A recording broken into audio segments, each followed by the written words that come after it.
Bien-aimés dans le Seigneur, peuple de Dieu, mes chers amis, bonjour et bienvenue à la révélation divine de ce matin. Révélation qui nous amène au 5e jour de la 4e semaine du Carême et qui aura pour thème la satisfaction éternelle. La satisfaction éternelle.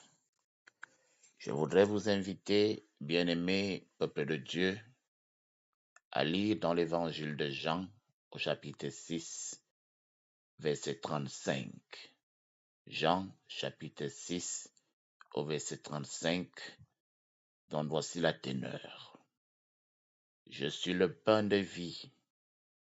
Celui qui vient à moi n'aura jamais faim, et celui qui croit en moi n'aura jamais soif. Mes chers amis, peuple de Dieu,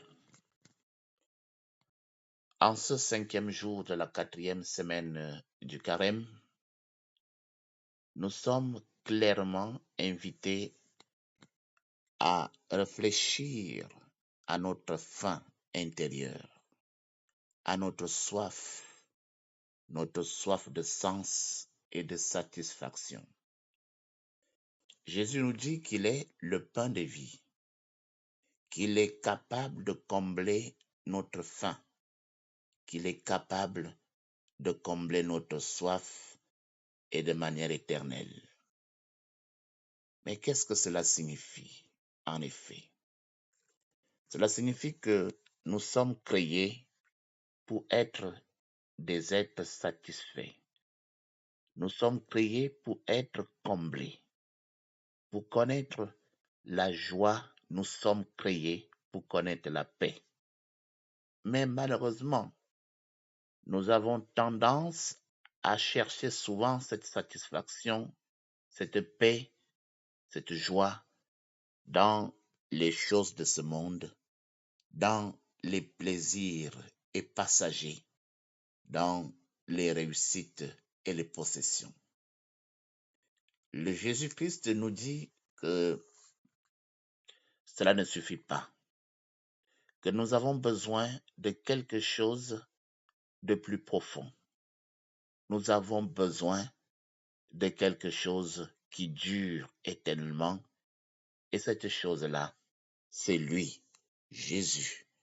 Nous avons besoin de Jésus, c'est lui qui peut nous donner cette satisfaction éternelle dont nous avons besoin et que nous méritons d'ailleurs.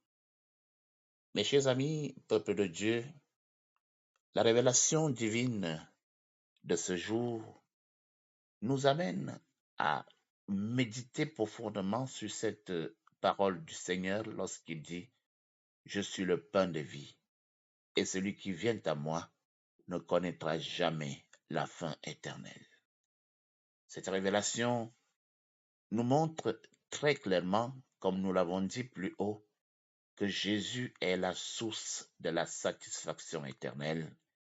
Jésus est le pain, le bon pain qui nourrit notre âme, le bon pain qui nous donne la vie.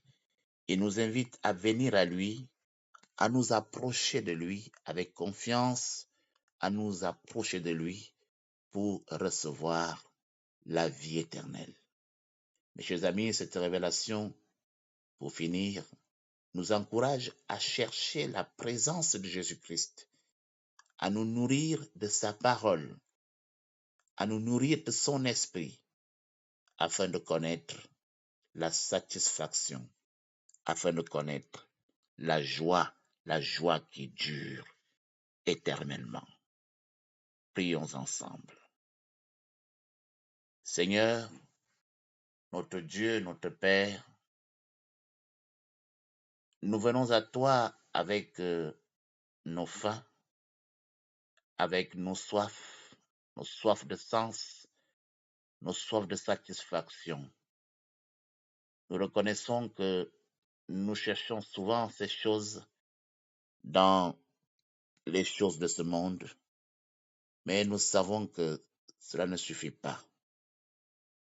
Seigneur, nous voulons te choisir, toi, comme notre pain de vie. Nous voulons croire que tu peux combler notre faim et notre soif de manière éternelle. Aide-nous donc, Seigneur, à te chercher. Aide-nous à te trouver. Aide-nous à te suivre afin que nous puissions connaître la satisfaction et la joie que tu offres. Seigneur, reste avec nous. Apprends-nous à être fidèles à ta parole. Apprends-nous à t'aimer et à te chercher vraiment. Accompagne-nous tout au long de cette journée. Seigneur, bénis ton Église, bénis ton peuple, au nom de Jésus-Christ. Amen. Bien-aimés dans le Seigneur, peuple de Dieu, voilà la révélation divine de ce matin. Au revoir et à demain pour une nouvelle révélation divine.